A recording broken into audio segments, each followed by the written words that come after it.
Bom dia, pessoal. Bom dia. Sextou finalmente, final de uma semana muito trabalhosa para nós jornalistas e muito difícil de entender para você que não é jornalista e fica recebendo as nossas informações, não é não?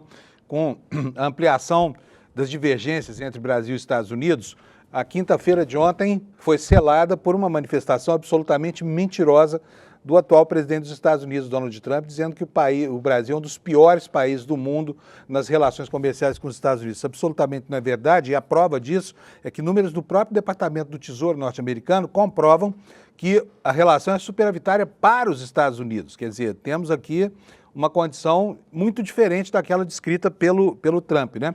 Mas ele faz isso para quê? Para justificar o pacote de maldades que tem outros sócios, entre eles o bolsonarismo, né? Que se interessa pela aplicação de sanções, e também, dentro dos Estados Unidos, aqueles que não querem de jeito nenhum que o dólar perca a sua hegemonia como âncora de contratos internacionais, né? O que na prática, no mundo inteiro, já está acontecendo desde que o bloco europeu criou a sua própria moeda, fundindo, né, praticamente a economia dos vários países que integram o bloco europeu. E isso vem se disseminando pelo mundo nos últimos anos, com as tentativas cada vez mais frequentes de países em negociação direta não lastrearem mais os contatos pelo dólar, o que apavora os Estados Unidos, né, que desde 1944 detém a hegemonia, né, dos valores globais e detém a hegemonia dessa condição de âncora de todo contrato comercial que é feito por aí, passando tudo por dentro de uma rede chamada SWIFT.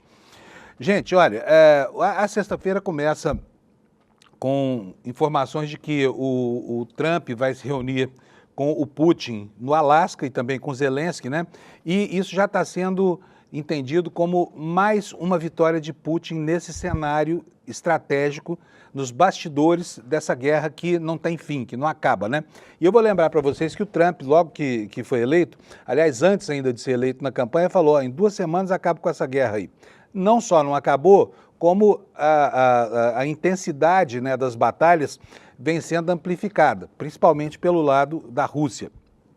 Então, nosso programa hoje gira em torno desses 2 temas, né, da tentativa brasileira aqui de mitigar as ameaças dos Estados Unidos, de tentar resolver o problema dos setores que vão ficar prejudicados com a imposição dessa sobretaxa brutal de 50%, né? Antes de começar, no entanto, a falar de política, vamos falar um pouquinho de futebol. Tem gente hoje que está em festa aqui no estúdio do ICL, viu? Porque ontem teve uma chuva de gols lá do Palmeiras. Não é isso, Alex? Bom dia. Bom dia, Panunzo. Bom dia, comunidade. Sextamos. Não, fiquei frustrado. Já vou te Por quê? falar por quê. Abre essa blusa para mostrar pro pessoal o que tem aí embaixo. Aí, ó. O guarda-roupa do Alex, assim, tem 52 camisetas verdes do Palmeiras. Sim, Fala, Alex. e uma branca. Ontem foi uma noite muito feliz pra mim, Panunzo. O Palmeiras, logo no primeiro tempo, já abriu uns 3-0 contra o Universitário lá no Peru. E praticamente, Panunzo, a gente é o primeiro classificado para as oitavas de finais. Ontem eu nem comemorei muito porque já tô acostumado com a Libertadores, então foi uma noite mais tranquila pra mim, que eu tô com voz normalmente aqui, Panunzo. Eu vou provocar, tá? O problema seria se fosse o Mundial, né? Sim, aí lascou. Ainda bem que eu tava de férias no Mundial, senão eu ia aparecer aqui bem tristinho. A gente pensou bastante, falamos inclusive isso aqui no ar no dia. Ô Alex, Sim. o que mais? Tivemos 4-0 do Palmeiras, então, um jogão espetacular para os palmeirenses ontem, né? Sim. Mas esse time também é bem meia boca, não é não? Então, Panunzo, esse time é um dos maiores do Peru. É ele e o Sporting Cristal. Ele, nessa temporada, ele tava 12 jogos sem perder e tava na sequência de 7 jogos ganhando e fazendo gols. Ele tava com a média de gols em 2,25 gols. Olha. Não é um grande time conhecido aqui no continente sul-americano, porém, lá no Peru ele é um dos maiores, se não o maior clube peruano, Panunzo. É o Palmeiras do Peru, é isso? Isso, é o Real Madrid do Peru. O Real Madrid do Peru. Sim. Tá bom. E o que mais que nós tivemos? Então, Botafogo jogou? Oi? Botafogo jogou também. Isso, Panunzo. Ontem, 7 horas da noite, Botafogo e LDU, lá no Newton Santos. O Arthur fez um gol, Panunzo, com 15 segundos de jogo. Aí nisso eu pensei, vai ser uns 2-0, 3, porém esse resultado se manteve até o final. E é meio ruim porque o Botafogo vai quinta-feira que vem lá no Equador decidir fora de casa. Então se ele tivesse feito 2-0, 3-0, ele já poderia ter adiantado assim, encaminhado a vaga para a próxima fase. Porém eu achei esse resultado de 1-0 um pouco abaixo pelo elenco e pelo time do Botafogo. E o Botafogo está classificado também para as oitavas? Então, não, esse 1-0 meio que deixa em aberto o jogo de volta ainda. O Palmeiras, Panuso, foi o único jogo que teve mais de 1 gol de diferença. Então, é o time que está praticamente classificado. Os outros 7 confrontos meio que estão abertos, não tem nada definido ainda. Muito bom. Eu não quero agorar nada não, tá? E eu acho até que os palmeirenses estão precisando mesmo de uma vitória. Mas quando você tem Palmeiras e Botafogo seguindo juntos, né? Pela tabela do campeonato, no Mundial não deu muito certo, nem para um nem para outro, né, Alex? Sim, Panuso, lembrando que domingo, 7 horas da noite, tem a revanche Palmeiras e Botafogo lá no Rio de Janeiro. Então eu espero que a gente tenha repetido o placar do Mundial. 1-0, tá ótimo.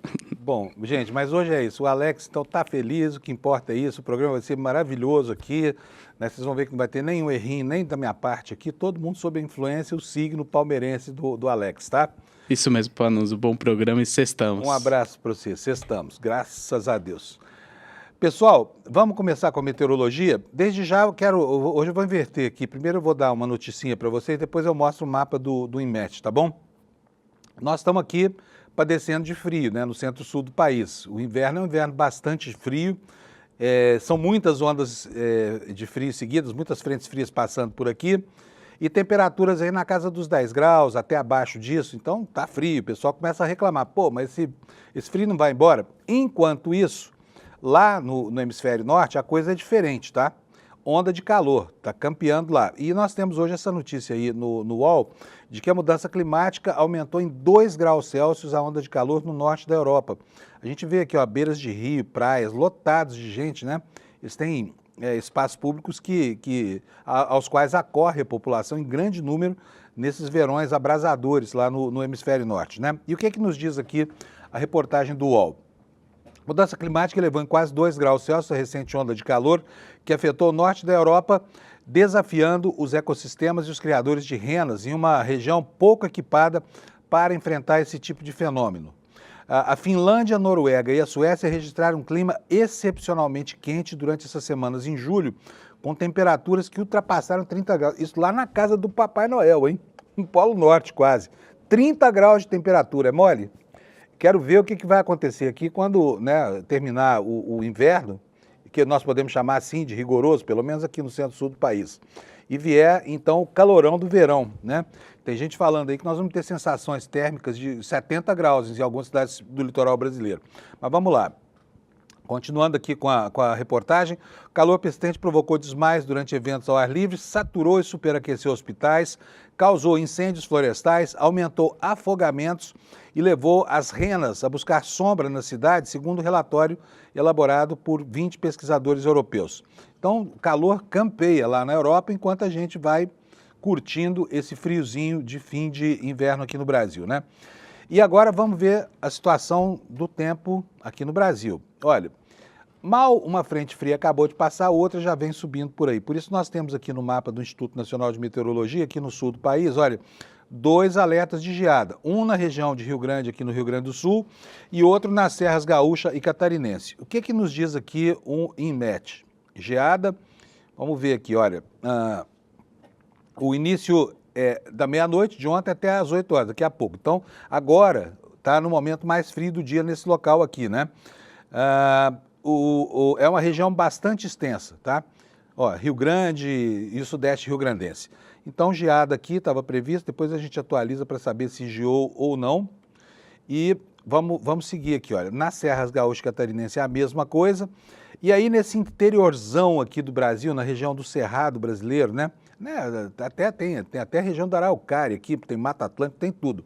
Mas, enfim, subindo desde o centro do Paraná até o sul do estado do Amazonas, falta umidade no ar. Por quê? Porque nós estamos, né, no auge do inverno, onde a umidade do ar fica abaixo do índice crítico de 20%, recomendando que as pessoas fiquem em casa ou fiquem quietas, pelo menos nos horários mais quentes do dia. Vamos ver aqui o que é que nos diz aqui o alerta de baixa umidade. Está especialmente colocado sobre o sul do Mato Grosso, nessa plaquinha. O INMET publica aviso iniciando em 14, do 8 às 13 horas, umidade relativa do ar variando entre 30% e 20%, mas ainda com baixos índices de incêndios florestais, o que é bom, né? Porque em outros anos, em anos anteriores, né, a essa altura do campeonato, por exemplo, Pantanal já estava queimando, né? O país quebrava recordes de incêndio e no Cerrado a situação se degradava muito rapidamente. Vamos ver as temperaturas para a gente saber como é que foram as madrugadas geladas e como é que será o dia quente em muitos lugares do Brasil, tá? Vou diminuir aqui o tamanho da imagem para que você possa enxergar, porque senão não adianta nada, né? Vamos lá. Está aqui o mapa do INMET. Vou começar pelo Rio Grande do Sul. Temperatura foi de 11 da madrugada, vai chegar a 18. Em Florianópolis foi de 12, irá até 15, portanto um dia mais frio ainda do que ontem, que foi bastante frio. Em Curitiba, geladeira do Brasil, 7 graus Celsius de mínima na madrugada, 14 graus Celsius de máxima durante o dia. Também frio o dia por lá. Aqui em São Paulo, o dia começou com 9 graus, bem frio, e a temperatura só chega aos 19, mais ou menos como o dia de ontem, né? E no Rio de Janeiro tem carioca virando picolé, mínima de 14, que para eles é muito baixo, máxima de 24. Agora eu vou avisar, hein? Vocês aí que estão reclamando do frio no Rio de Janeiro, vão ter saudade desse inverno daqui a pouco, hein? Porque vem aí o verão turbinado pelo aquecimento global. Em Belo Horizonte, mínima de 13, máxima de 26. Brasília, de 15 a 28. Em Goiânia, de 16 a 33, né? Goiânia de novo esquentando. Em Campo Grande, mínima de 12, máxima de 29 graus, calor nas horas mais quentes do dia, tá bom? Essa é a temperatura. Bom, faltou falar que nós vamos ter chuvas intensas aqui próximo do estado de Roraima e Cabeça do Cachorro, na calha norte do Rio Amazonas. Poderá chover, chuva moderada também na calha norte. E nós vamos ter chuva de novo no litoral do Nordeste, especialmente nas cidades do Recife, de João Pessoa e também de Natal, tá? Tempo encoberto, chuva nesses locais aqui e também em Salvador, né, onde pode chuviscar lá, pode cair chuva moderada. Esta é a previsão do tempo para você, tá bom?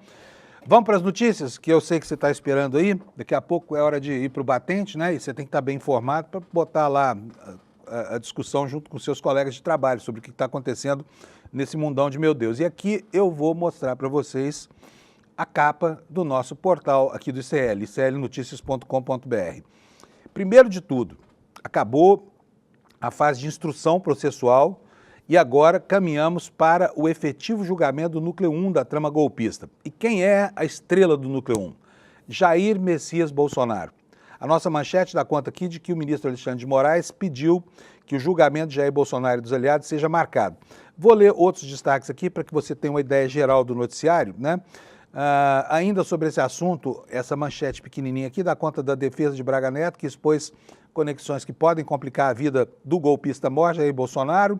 Um levantamento do Datafolha dizendo que mais de metade da população aprovam, mais de metade aprova, né, no caso, a prisão domiciliar do Bolsonaro e 53% aprovam as ações do ministro Alexandre de Moraes. Portanto, o que isso indica é um país profundamente dividido com relação a esses temas, né? Mas ainda com ampla aceitação do princípio de que o que está errado tem que ser punido, né? Olha, esse sujeito aqui, esse sujeito cuja cara ainda há de registrar, de simbolizar o mal em si,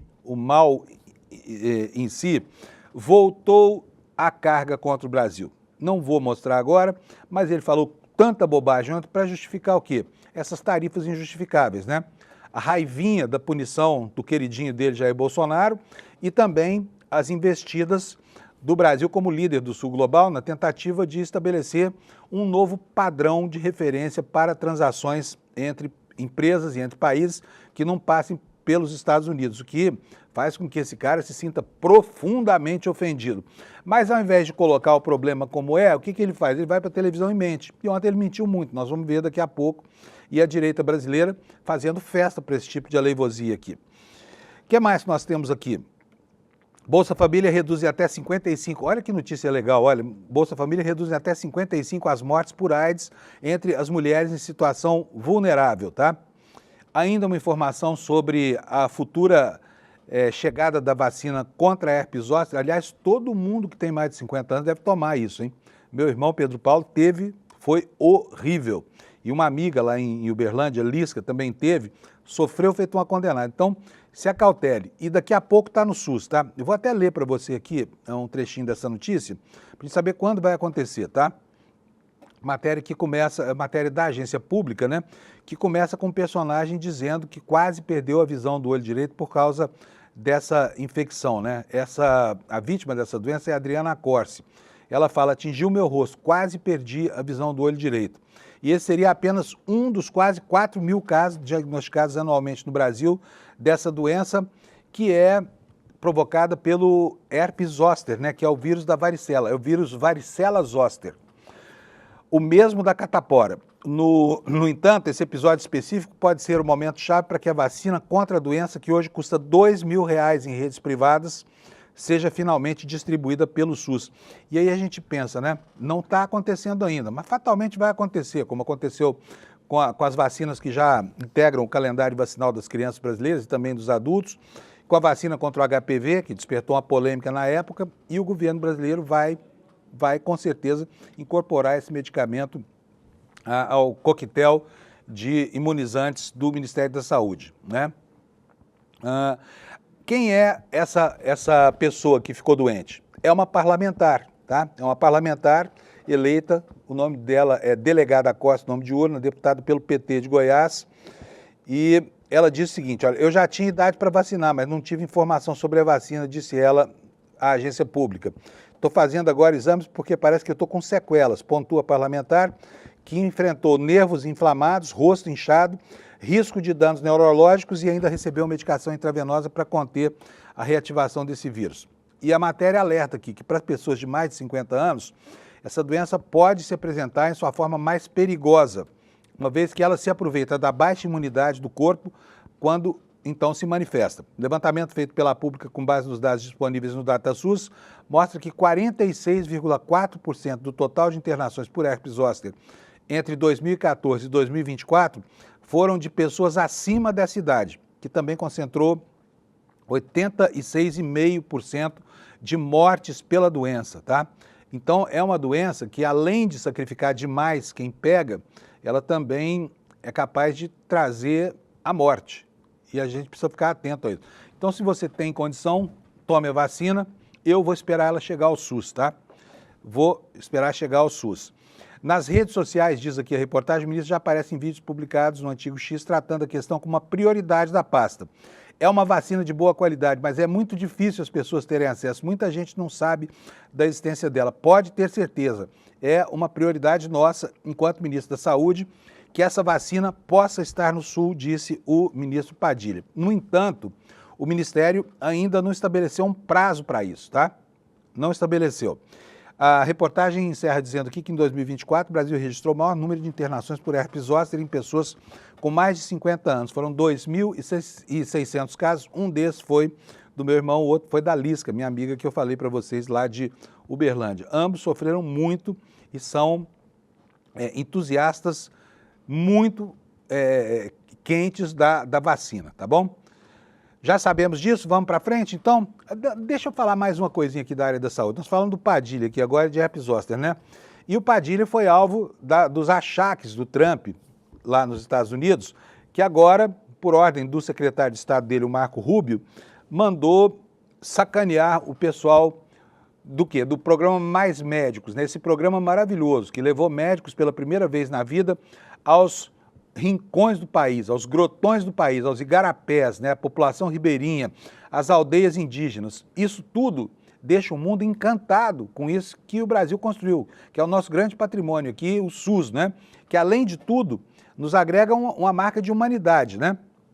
E o ministro Padilha, enquanto vinha sendo atacado pelos Estados Unidos, demonstrou que não estava nem aí, apareceu feliz da vida na internet, e vou pedir para o Alex que coloque aí na agulha para a gente o vídeo, anunciando que agora o governo vai distribuir camisinhas que são menos difíceis de usar e que podem dar até mais prazer sexual para tentar estimular a população, os 60% que não usam camisinha de jeito nenhum em relações sexuais, a aderir ao preservativo. Vamos ver o que disse o Padilha ao lançar essa campanha das camisinhas.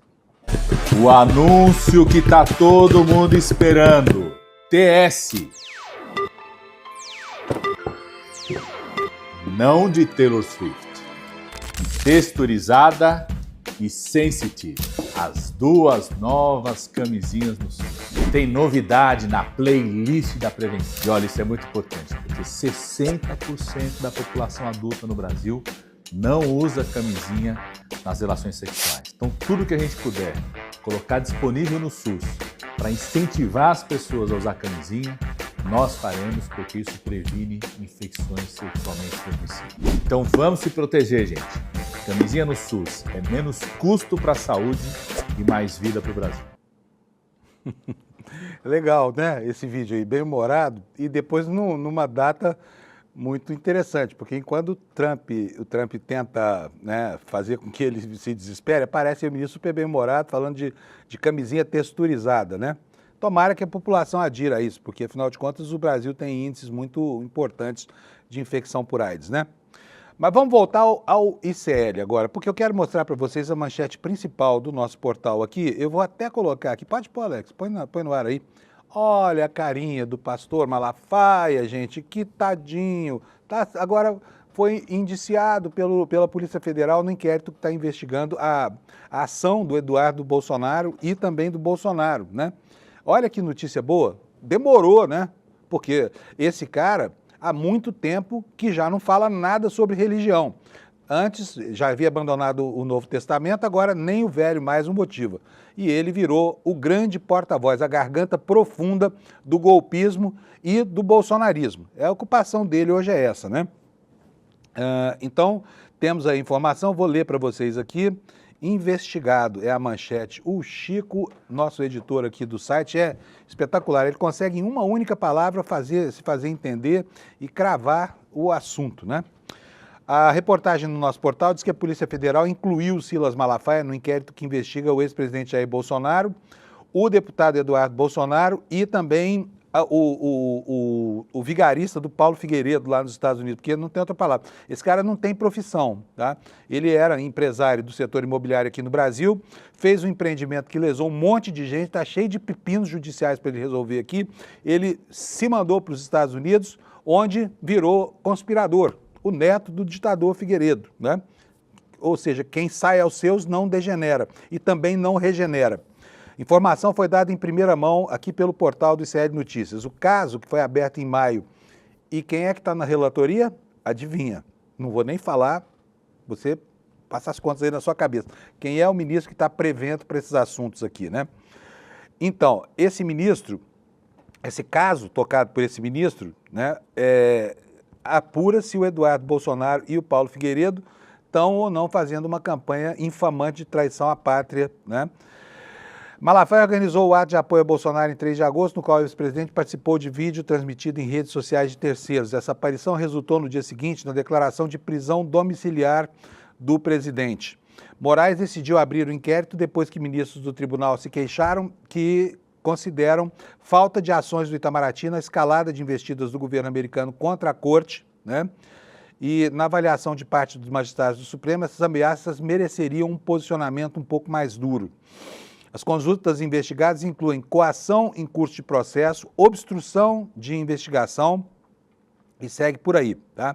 É uma lista impressionante. Um dos crimes citados nessa representação é o de coação no curso de processo. Ele está previsto no artigo 344 do Código Penal, o mesmo, né, no qual se enquadra Bolsonaro em tantos outros artigos. A especificidade do caso, entretanto, pode dificultar o enquadramento na opinião de alguns especialistas. O texto também fala sobre promover, constituir, financiar ou integrar a organização criminosa e cita penas para quem impede ou embaraça a investigação.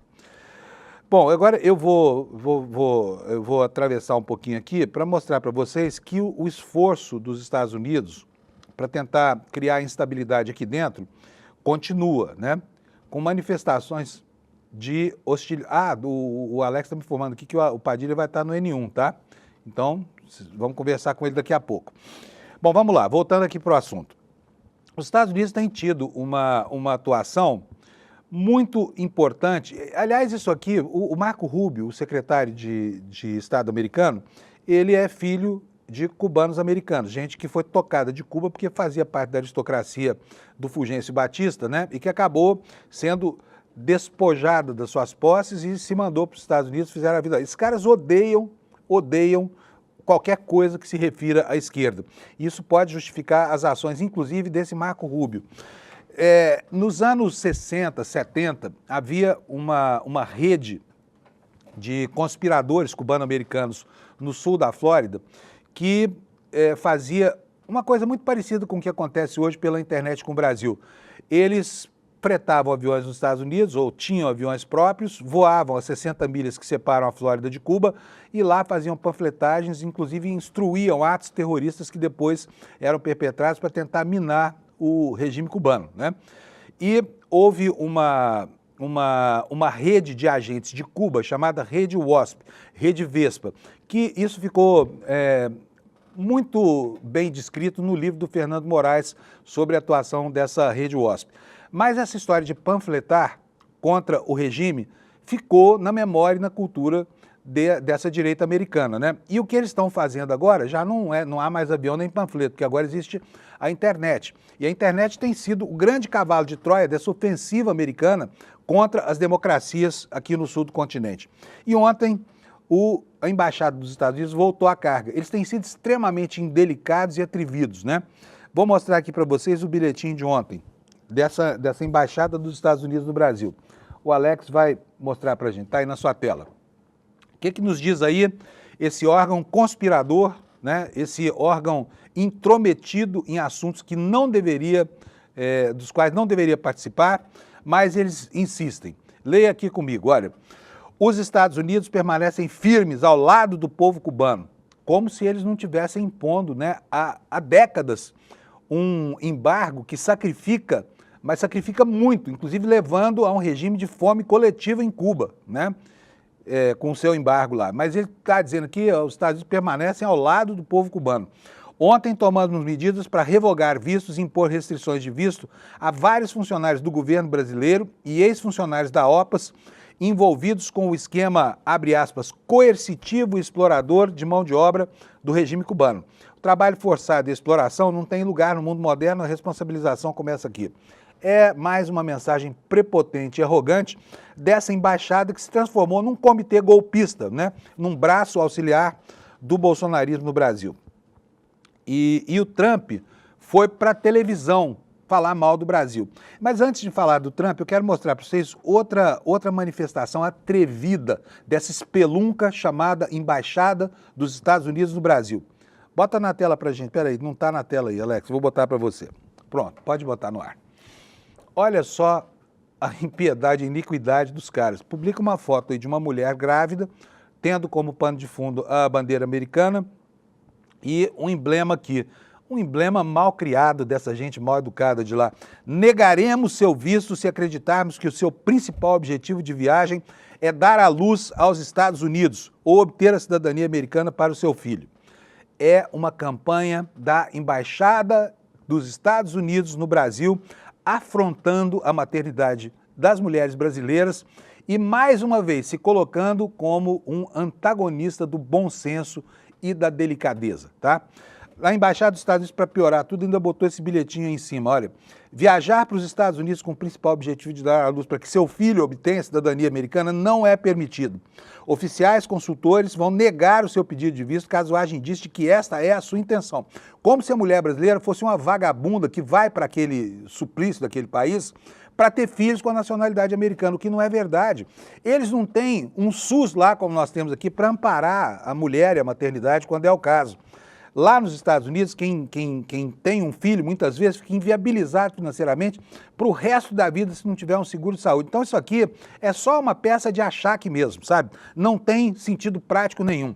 Duvido que alguma mulher brasileira hoje, grávida, se dispõe a entrar num avião e parar lá na terra do Alaranjado para ter um filho americano, porque hoje ser americano, nascido em território americano, não é vantagem nenhuma para ninguém, né? Não é vantagem nenhuma para ninguém. Então é só uma peça de ataque mesmo. E por falar nisso, nós tivemos uma redução muito grande no número de vistos emitidos para passageiros brasileiros. Nós tivemos uma redução de 25%. Deixa eu ver se eu acho aqui essa reportagem para vocês, porque é importante anotar que os brasileiros não estão indo como iam aos Estados Unidos. E olha, os Estados Unidos estão reclamando disso, tá? Por quê? Porque eles precisam do turismo. Eles tiveram esse fenômeno de pessoas que não vão mais, que deixaram de ir para lá por causa do fascismo que se instalou, é algo que chama a atenção do mundo, no mundo inteiro. Muita gente que pretendia ir para lá a passeio, ou então até como imigrante mesmo, para tentar a vida lá, desistiu de fazer isso diante das atrocidades que a gente tem visto na política imigratória do Trump, né? Daqui a pouco nós vamos falar mais sobre isso lá em Washington, tá? Mas o número de vistos caiu 25%, ou seja, de cada 4 brasileiros que tensionavam ir aos Estados Unidos, um deles já desistiu, né? Não sei os outros 3 o que vão fazer, porque visto não é viagem. Talvez haja muito mais gente do que isso adiando a ida aos Estados Unidos, cancelando as férias na Disney, as viagens de turismo à Flórida, né? As visitas a Nova York, enfim. Não está fácil encontrar um motivo para ir para lá. Muito mais sabendo que a pessoa, quando chega lá na imigração, pode ser mandada embora da forma mais humilhante possível, algemada e tudo mais. Isso pode acontecer com qualquer um. Eles vão investigar as redes sociais, eles vão fazer o possível para que você não entre em território americano, tá bom? Bom, é isso aí. Então, só para terminar esse assunto, eu vi um levantamento feito pelas organizações de turismo nos Estados Unidos. O prejuízo nesses primeiros meses de antipatia trumpista é muito grande, são 12 bilhões e meio de dólares, pelo menos que o setor do turismo deixou de arrecadar com a fuga de turistas, tá bom? Vamos voltar aqui para o Brasil. O que poderia acontecer para procrastinar, como medida para tentar fazer com que o Bolsonaro fosse julgado só no ano que vem, né? Uma medida que poderia acontecer caso algum ministro do Supremo fizesse a má figura, se desse assim ao desplante de pedir vista de um processo de que todos estão muito cientes na primeira turma, que é onde vai acontecer o julgamento. Mas essa é uma hipótese sobre a qual tem se especulado. Por quê? Porque está chegando a hora, né? E o clima no Supremo, ontem, por exemplo, chegou ao paroxismo lá. Teve até uma disputa verbal lá ontem entre o Barroso e o Fux, né? Que cada vez mais está próximo do campo bolsonarista, dessa vez sem relação com a relatoria dos casos do bolsonarismo, mas por causa de uma outra questão que daqui a pouco eu vou explicar para vocês. Mas a hipótese que está sendo cogitada é essa hipótese de que o Bolsonaro possa ser beneficiado por algum ministro, esse ministro seria o Fux, né? Pedindo vista do inquérito para devolver daí a 3 meses, o que levaria o julgamento e especialmente o cumprimento da sentença para o ano eleitoral, e isso traria muita complicação. Hoje, na Folha de São Paulo, nós temos uma reportagem falando sobre isso. Olha, qual seria a consequência de um pedido de vista como esse? E a análise que o jornal faz é de que teria baixo impacto, principalmente para o maior interessado nisso, que é o Bolsonaro. Por isso essa manchete, pedido de vista no Supremo teria impacto jurídico restrito para Bolsonaro, dizem os especialistas. Vou ler aqui um trechinho para você, depois você procura o restante no site da Folha de São Paulo, a matéria está lá aberta para qualquer um. Um eventual pedido de vista de algum ministro da primeira turma do Supremo no julgamento sobre a trama golpista poderia arrastar a prisão domiciliar de Jair Bolsonaro por alguns meses e retardar a potencial ida do Bolsonaro para o regime fechado. Só que não traria mudanças significativas na situação jurídica do ex-presidente, segundo especialistas que a Folha ouviu. Eles avaliam o pedido de vista como um recurso que por si só não significaria vantagem nem desvantagem para o réu, embora haja impacto político. O processo em que Bolsonaro e outros 7 réus são acusados de tentativa de golpe de Estado ocorrido em 2022 teve a apresentação das alegações finais na quarta-feira. E a data do julgamento ainda está por ser marcada, provavelmente ele acontecerá em setembro. Esse pedido de vista é acionado pelo juiz quando este quer mais tempo para analisar um caso. O instrumento já foi utilizado inadequadamente para retardar processos judiciais, uma vez que não havia nenhum prazo limitando, né, essa possibilidade para os membros do Supremo. Desde 2022, no entanto, o ministro do Supremo que pedir vista dos autos tem até 90 dias para devolver o processo, a fim de dar prosseguimento à votação. Segundo o regimento interno da Corte, a contagem ocorre a partir da data da publicação da ata de julgamento. Aí o prazo ficaria suspenso durante o recesso e as férias.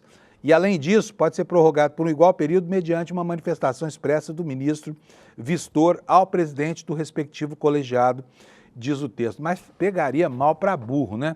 Alguém que se disponha a fazer esse tipo de manobra, para quê? Para agravar a situação política no Brasil, com a repercussão política que esse caso tem, para beneficiar alguém que sabidamente conspirou contra as instituições brasileiras. E até admite isso. No entanto, diz que apenas cogitou, quando todas as provas e todos os indícios levam ao fato inquestionável de que houve sim mobilização de agentes, uso de meios, como por exemplo carros e armas e munições, e homens que pertenciam à estrutura do comando do golpe, tá bom? Então não teria sentido retardar esse processo. No entanto, se no plano jurídico isso não gera consequências, isso geraria consequências no campo político. E é justamente no campo político que a defesa desses réus, que não tem como se defender das acusações a partir das provas amealhadas pela Procuradoria-Geral da República, é nisso que eles se fixam. Eles querem uma solução política, querem anistia, né, para tentar livrar o golpista da consequência que o golpe traz. Ainda falando sobre esse núcleo 1, né, que tem Bolsonaro, tem também Braga Neto. E a defesa do Braga Neto acabou complicando a situação do Bolsonaro, matéria que está hoje também aqui no site do ICL Notícias, tá? Vamos ver aqui, Kleber Lourenço, nosso querido Kleber que está lá na redação, chega às 6 da manhã aqui com um baita sanduíche na lancheira. As alegações finais apresentadas pelo general Walter Braga Neto na ação penal 2668, é essa ação do núcleo 1, contém trechos que, mesmo elaborados para absolvê-lo, reforçam ligações políticas e factuais com o ex-presidente Jair Bolsonaro. O documento mistura argumentos jurídicos e narrativos que podem se tornar peças-chave na estratégia acusatória contra o ex-presidente. Nas páginas 159 e 160, por exemplo, a defesa afirma há conexão com supostos atos praticados por ex-presidente, buscando justificar o julgamento no plenário. O reconhecimento dessas conexões cria um vínculo direto com Bolsonaro. Nas páginas 119 e 121, quando rebate a acusação sobre o grupo de WhatsApp Eleições 2022, a defesa confirma que nele circulou o arquivo Bolsonaro, ministro da Defesa, 6/11, semifinal DOC, e mensagens defendendo que Jair Bolsonaro teria vencido as eleições, o que é uma mentira absoluta, né, com 51,05% dos votos. O texto afirma, o grupo foi criado por Heinze e contou com a presença de Braga Neto, reforçando a relação política. E segue por aqui. Você pode ler essa reportagem sobre a situação do Braga Neto no nosso site iclnoticias.com.br, tá? Enquanto isso, as consequências já começam a chegar para alguns menos afortunados entre esses bolsonaristas, né? E temos aqui a manchete do G1 do Rio de Janeiro, dando conta de que o Silvinei Vasquez, né, aquele que tentou parar o trânsito de eleitores que iam do setor nordeste, do sertão do Nordeste, que iam votar no Lula, né, com as suas blitz eleitorais, ele começa já a pagar a conta. Foi condenado a pagar mais de R$500 mil por uso político da Polícia Rodoviária Federal nas eleições de 2022. Decisão unânime da Justiça do Rio de Janeiro, diz aqui o G1, que atende a um pedido do Ministério Público Federal e reconhece que o então dirigente utilizou a estrutura, os símbolos e a visibilidade da Polícia Rodoviária Federal para promover a candidatura do então presidente Jair Bolsonaro à reeleição em 2022. Silvinei ainda pode recorrer, mas já está condenadão, tá? E sobre as medidas que visam punir os agentes, né, os executores e os autores intelectuais desse golpe, a maioria da população brasileira aprova a aplicação de sanções. Está aqui também na manchete do ICL Notícias, Datafolha, 51% aprovam a prisão domiciliar de Bolsonaro e 53% as ações de Moraes. Quer dizer, é uma maioria muito apertada, né? Maioria dentro da margem de erro, mas é uma maioria. E é bom saber que o Brasil tem pelo menos metade da sua população que percebem o estrago provocado por essas pessoas nas nossas instituições, ou a tentativa de estragar essas instituições. Aqui uma matéria da Folha Press, assinada pelo Igor Gello, da Folha, nos diz o seguinte: nova pesquisa dos Datafolha nos mostra esses números que vocês já viram aí. Foi o que aferiu o Instituto na segunda-feira e na terça, quando foi a campo, ouviu 2.002 pessoas com mais de 16 anos em 113 municípios do país. A margem de erro é de 2 pontos percentuais. Participantes responderam a uma pergunta. A prisão domiciliar de Jair Bolsonaro foi decretada porque ele teria desobedecido a ordem de não usar as redes sociais ao ter participado de uma chamada de vídeo em uma manifestação. Que perguntinha longa essa também, em Datafolha. Em seu apoio, imagina o pesquisador, o entrevistador, chegando, com licença, posso fazer uma pergunta para você? Pode sim, senhor, rápido, viu? Tenho 2 minutos. A pergunta, a introdução da pergunta já vence o tempo. Então vamos lá, a prisão domiciliar foi decretada porque ele teria desobedecido a ordem de não usar redes sociais por ter participado de uma chamada de vídeo em uma manifestação em seu apoio e com ataques ao Supremo Tribunal Federal, foi transmitida por várias pessoas. Você, aí vem a pergunta, finalmente, depois desse introito, né? Você concorda ou discorda da decisão do ministro Alexandre de Moraes de decretar a prisão domiciliar de Bolsonaro por esses motivos? 51% concordaram, 42% discordaram, 3% nem concordaram nem discordaram e 4% não sabiam o que era isso. Agora eu vou dizer para vocês, essa pergunta aqui é uma pergunta bastante capciosa, né? Porque ela apresenta razões que não devem ser entendidas assim só a partir da compreensão literal desse fenômeno. Não foi uma chamada, foi a quebra de uma ordem judicial, foi a quebra de um bloqueio judicial. Foi por isso que o Bolsonaro ganhou a tornozeleira e depois foi parar em prisão domiciliar. Então, se o Datafolha quiser aferir de fato o que pensa o brasileiro sobre isso, tem que apresentar a razão objetiva, né? Não tergiversar sobre tecnicalidade de uma decisão que não foi essa colocada na pergunta. De qualquer maneira, apesar disso tudo, a população brasileira, em sua maioria, se manifestou favoravelmente à punição, à aplicação de punições. Pena que ainda seja uma maioria pequena, né? 1% a 3% da população. Mas isso vai aumentar com o passar do tempo. E por falar em bolsonarista que está enredado em problemas judiciais, a Carla Zambelli, né, que agora está aí dizendo que está em greve de fome, que está muito depauperada, que não tem dinheiro nem para comprar remédio, cujo pai não tem dinheiro nem para comer lá na Itália, onde foi para ver a filha, está tentando ainda gerar comoção no país, mas no plano judicial ela continua se ferrando bastante, né? Olha aí a manchete na tela para vocês. STF retoma julgamento de Zambelli sobre o porte de arma após pedido de vista. E é curioso ver como uma mulher que tem esta saúde, né? Saúde que lhe deu força suficiente para perseguir uma pessoa em São Paulo com arma em punho, como se fosse uma jagunça, hoje seja uma pessoa tão frágil lá na Itália. Coitadinha, né? E agora ela está reclamando da dureza do presídio na Itália. Diz que não quer mais ficar presa na Itália porque ela não conseguiu nada lá. E por uma ironia do destino, ela passou mal, pediu um médico particular, né? E aí a justiça italiana falou, médico particular não, você vai ser atendido por uma médica daqui mesmo. E quem era a médica? Uma médica cubana. Por uma ironia do destino, né? Não se pode falar que a Itália fez isso por pura provocação.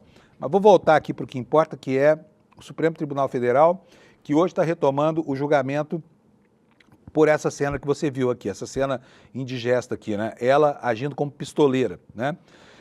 Zambelli é julgado por ter perseguido o jornalista Luan Araújo com uma arma. O episódio aconteceu em 2022 em São Paulo, no bairro dos Jardins, véspera do segundo turno das eleições. Cássio Nunes Marques pediu vista, mais tempo para análise do caso. No entanto, o Supremo já tinha maioria para condenar a deputada por porte ilegal de arma. Isso aqui aconteceu no dia da eleição, período em que é proibido portar arma no Brasil, tá? Então, por isso ela está sendo processada não só pelo porte ilegal, mas também pelo constrangimento ilegal desse eleitor. O relator do caso, o ministro Gilmar Mendes, votou por condenar a deputada a 5 anos e 3 meses de prisão. Então, ela somaria de penas até agora 15 anos e 3 meses de prisão. E foi acompanhada por Carmen Lúcia, Alexandre de Moraes, Flávio Dino, Cristiano Zanin e Dias Toffoli, que também participaram do voto pela condenação, mesmo com o pedido de Nunes Marques. Além de Nunes Marques, faltam os votos de outros 4 ministros, que são eles. Quem? Adivinha, tá?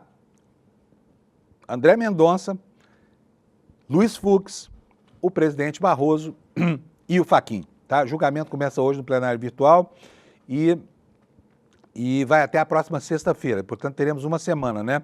Os ministros terão então até as 23h59 para votar. É isso aí. Carla Zambelli vai se enrolando. Vamos falar agora sobre o...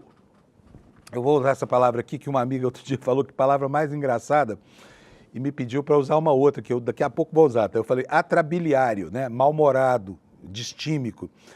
Ele voltou a falar do Brasil ontem. Bota para nós aí na tela, por favor, a manchete. Trump, né? Quem poderia ser? Criticando o Brasil e voltando a defender o Bolsonaro, o queridinho dele, numa entrevista lá na Casa Branca. O que ele disse? Que o Brasil é péssimo parceiro comercial. Tudo para sacanear o Brasil. E uma cachoeira, uma cascata de mentiras. Ao invés de ler a matéria, eu vou mostrar para você o que foi que ele falou. O Alex vai botar para a gente aqui um trecho dessa manifestação do atrabiliário presidente americano, que ontem, mais uma vez, voltou a defender o atrabiliário ex-presidente brasileiro. Bota para nós, Alex. We're doing better than any other country in the world right now. Brazil has been a horrible trading partner in terms of tariffs. As you know, they charge us tremendous tariffs, far, far more than we were charging them. We weren't charging anything, essentially. And Brazil has some very bad laws happening where they took a president and they put him in jail, or they're trying to jail him. And I happen to know the man, and I will tell you, I'm pretty good at people. I think he's an honest man. I think what they've done, this is this is really a political execution that they're trying to do with Bolsonaro. I think that's terrible. But they also treated us very badly as trading partners for many, many years. One of the worst countries on earth for that. They charged tremendous tariffs, and they made it very difficult to do anything. So now they're being charged 50% tariffs, and they're not happy, but that's the way it goes. A arrogância desse sujeito é um negócio que me deixa, assim, sensibilizado, sabe? E outra coisa, a maneira como ele embala, né, as suas decisões, informações absolutamente desconectadas da realidade, informações falsas. Ele vai para frente da televisão. Outra coisa, ele não tem ideia do que o Brasil é como parceiro comercial dos Estados Unidos, porque é tão falso tudo que ele diz, né, que só alguém muito, ou de muita má fé, ou muito desinformado é capaz de fazer afirmações como essa. Ah, eles são os piores do mundo nas tarifas e tudo mais. Mentira, mentira. A relação é superavitária para os Estados Unidos. Todo mundo sabe. Aqui no Brasil, acho que ninguém mais duvida disso. E lá nos Estados Unidos, essa informação também está bastante disseminada. Portanto, está aí a pressão, né? Pressão que se exerce no campo diplomático, no campo econômico e também no campo político. Por exemplo, com essa manifestação do Marco Rubio lá contra o Mais Médicos no Brasil. Agora, o curioso, né, é que os Estados Unidos não têm um sistema de previdência social como nós temos, um sistema de saúde como nós temos aqui no Brasil. E o pobre coitado do cidadão americano, quando é pego por uma doença e não tem condição de pagar um seguro de saúde, ele está, eu vou usar uma palavra aqui, literalmente arrombado para sempre, para sempre. Por quê? Ele vai entrar para a lista dos inadimplentes, vai ficar pelo menos 7 anos sem poder comprar nada. E olha, a economia americana é inteira baseada no endividamento pelo cartão de crédito. Eles compram tudo com cartão de crédito lá. Compram carro, compram gêneros do supermercado, enfim, tudo lá é cartão de crédito e o cidadão americano médio deve tudo que tem na média, né? Então imagina o que representa para alguém ser tornado inadimplente num sistema que privilegia o credor em detrimento do interesse do devedor e que tira dele praticamente toda a vida civil, né? É o que acontece lá. Agora, a pressão que ele está fazendo até agora não surtiu efeito nenhum no Brasil. Lei Magnitsky, tarifas, enfim, o jogo bruto dele. E essa campanha infamante que faz para tentar desestabilizar o governo brasileiro e para sabotar, porque essa é a palavra, a justiça brasileira. O último ataque usou o programa Mais Médicos, né? Nesse país que não tem previdência social. Nesse país em que ter um filho pode representar uma sentença de morte financeira para uma família inteira, né? E Cuba prestou grande serviço não só ao Brasil, mas a vários países africanos, a países europeus, como a Itália, por exemplo, né, onde uma médica cubana acabou de atender a Carla Zambelli lá. E Cuba reafirmou que vai manter os seus médicos trabalhando pelo mundo. Está aqui a manchete no Brasil de Fato. Cuba reafirma que manterá missões médicas no exterior, apesar das sanções dos Estados Unidos. Mais de 24 mil profissionais de saúde de Cuba seguem atendendo, olha, em quase 60 países. Ou seja, de cada 3 países da Terra, em um tem algum médico cubano cuidando da saúde da população. Vamos ler aqui um trechinho da reportagem.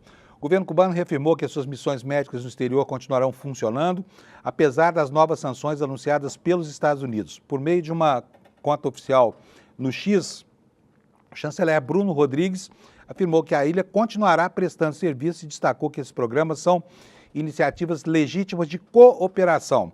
Além disso, classificou as medidas estadunidenses como uma demonstração de que a imposição e a agressão são a nova doutrina da política externa dos Estados Unidos sob a administração republicana do ex-presidente Donald Trump. É isso aí. A gente espera que continue mesmo, né? Os médicos cubanos fizeram muito bem aqui no Brasil. E hoje, gente, para a gente não encerrar o programa sem falar sobre isso, nós vamos ter uma reunião de cúpula no Alasca, né? E lá o Trump e o Putin vão se encontrar e já está dando o que falar, inclusive na imprensa americana, essa coisa aqui, tá? Trump e Putin, aqui, matéria do Estadão por enquanto, Estadão. Trump e Putin se encontram no Alasca para a cúpula que pode selar o destino na guerra da Ucrânia. Mas não é assim que os jornais americanos estão vendo isso, tá? Como uma oportunidade de selar a guerra na Ucrânia, né? O que os jornais americanos estão dizendo é que o Putin, que é um sedutor, né, e é um autocrata típico, o Putin vai mais uma vez encebar lá, vai enrolar o Trump, vai ficar puxando o saco dele e vai conseguir postergar o fim dessa guerra insana que ele insiste em mover para subjugar os seus vizinhos ucranianos, né? A matéria do Estadão fala que pela primeira vez em 6 anos, os presidentes dos Estados Unidos e da Rússia vão apertar a mão durante o encontro no Alasca. Nesta sexta-feira, é a primeira vez que Vladimir Putin pisa em terras americanas em 10 anos.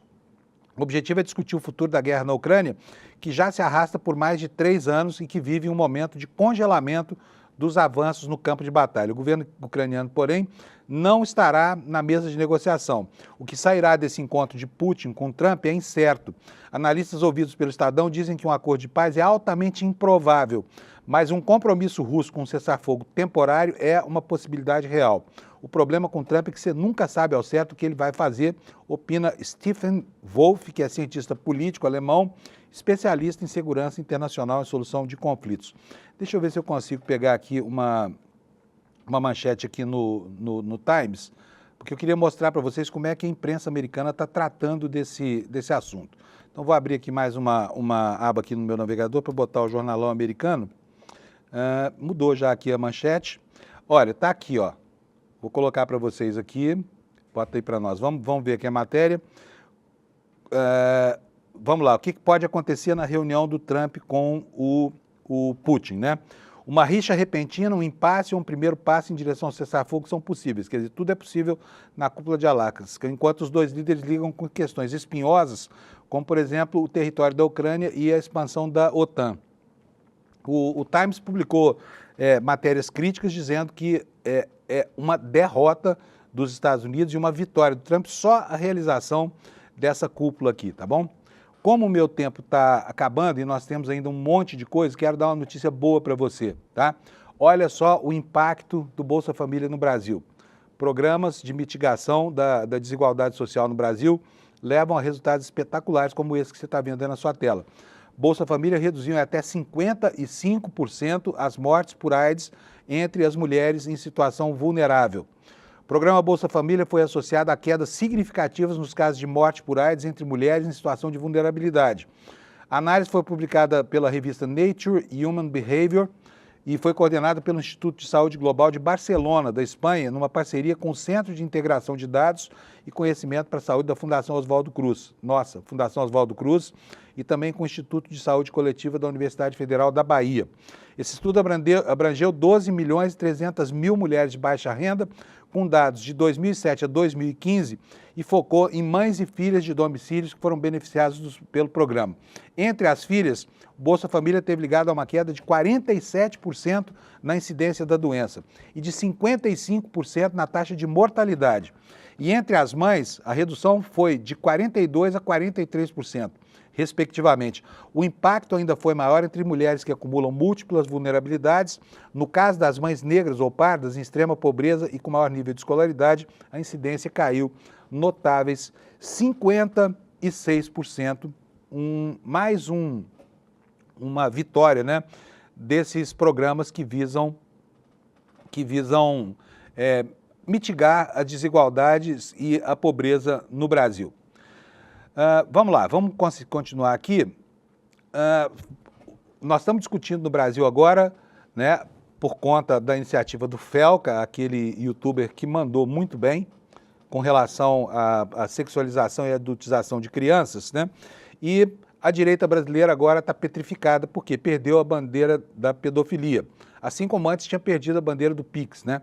E assim como antes já tinha perdido a bandeira da democracia e da lisura, da honestidade, com as atrocidades cometidas contra o Código Penal pelo Bolsonaro. Mas agora nós estamos diante da condição inquestionável de que, se não houver uma regulação das redes sociais, uma regulação das big techs, né, a dispersão desse tipo de conteúdo, que é muito lucrativo, conteúdo de exploração infantil, sexualização de crianças, tudo isso não terá solução. E aí temos na Folha de São Paulo hoje essa manchete, provavelmente a última notícia do nosso Desperta de hoje. O projeto do Lula prevê uma suspensão por 2 meses sem decisão judicial, isso aqui vai dar muito pano para manga, tá? De redes que não removerem conteúdo ilícito. É uma proposta super extensa, mais de 60 artigos, que impõe regras para o funcionamento das big techs. É tudo o que a direita brasileira, que trabalha para essas big techs, né, e que se nutre delas para o seu projeto político, é tudo que a extrema-direita não quer ver. O projeto do governo Lula para a regulação das big techs estabelece uma escala de sanções que inclui advertências, multas e também a suspensão provisória de plataformas por até 2 meses, sem necessidade de decisão judicial. Segundo a proposta, o acesso a essas redes pode ser bloqueado por 30 dias, prorrogáveis por mais 30, em caso de descumprimento sucessivo de regras para detecção e remoção de conteúdos ilícitos que configurem crimes já tipificados no Código Penal e em outras leis. Depois disso, a suspensão dependeria de decisão judicial, né? A Folha viu a minuta do projeto e viu que isso aqui está lá previsto. Agora, vamos vir aqui para o plano da realidade. O que acontece quando alguém joga nas redes um conteúdo que é proibido por elas? Isso acontece muito no campo dos direitos autorais, né? A gente mesmo aqui tem o maior cuidado para não veicular conteúdos com direitos autorais de terceiros, porque senão o YouTube, a Meta, o Instagram, enfim, todas as redes dão um gancho, inclusive sepultam negócios que nascem dependentes desses meios, desses canais de comunicação. Então o regime com que eles tratam o usuário, eles não aceitam para si mesmos, essa é a condição. E por isso toda essa histeria aqui. Se a gente pudesse simplesmente banir redes sociais que não se comportam bem, como eles fazem com seus usuários, talvez o problema já tivesse resolvido. E nesse sentido, a medida é ótima, né? O que vai pegar aqui, eu conversei ontem com 2 pessoas sobre isso, é a questão de a decisão ser administrativa, tá? A direita brasileira não aceita nenhum tipo de punição. Então, muito menos uma punição administrativa, tá? Agora, se isso aqui mudar, se for a determinação for do judiciário, talvez o clima criado depois das denúncias do Felca ajude a impulsionar a aprovação desse projeto. Gente, olha, hoje é sexta, né? É um dia bom para a gente começar a desacelerar para o fim de semana. E eu vou lembrar aqui para vocês, disso que já está aqui no vídeo, ó, Como as Democracias Morrem, é uma entrevista, uma aula que o Daniel Ziblatt, que é um dos autores, junto com o Stephen Levitsky, desse livro espetacular chamado Como as Democracias Morrem, nós vamos transmitir isso no dia 28, na quinta-feira. Eu, se fosse você, não perderia, tá? Até porque o Daniel Ziblatt tem consigo conceitos que são muito importantes para compreender, por exemplo, a decadência atual da democracia americana, que tantas implicações trazem para a nossa vida, inclusive aqui no Brasil, né? Com sanção de ministros, com imposição de tarifas, essa coisa toda. Então, a decadência da democracia americana, algo impensável quando esse livro foi escrito, hein? Está acontecendo e pode ser muito bem compreendida nessa aula que o Daniel Ziblatt vai dar para a gente no dia 28. Então, se você quiser participar, e eu acho que você não deve perder, entra aqui no despertatcl.com.br e pega lá o seu convite, tá?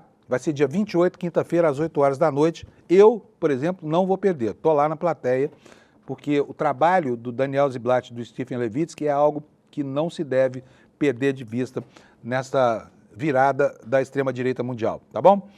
Bom fim de semana para você, juízo, só o necessário, e a gente se encontra aqui segunda-feira para saber o que sobrou do mundo depois do fim de semana. Tchau, obrigado pela sua audiência. Olha, esse é talvez um dos livros essenciais para qualquer pessoa entender a política no mundo hoje, da Hungria ao Brasil. O Daniel Ziblatt escreveu o best-seller Como as Democracias Morrem, traduzido em várias línguas e objeto de estudo de todas as grandes universidades do mundo todo. E ele vai dar uma aula exclusiva no ICL na quinta-feira, 28 de agosto, às 8 horas da noite. Não perca!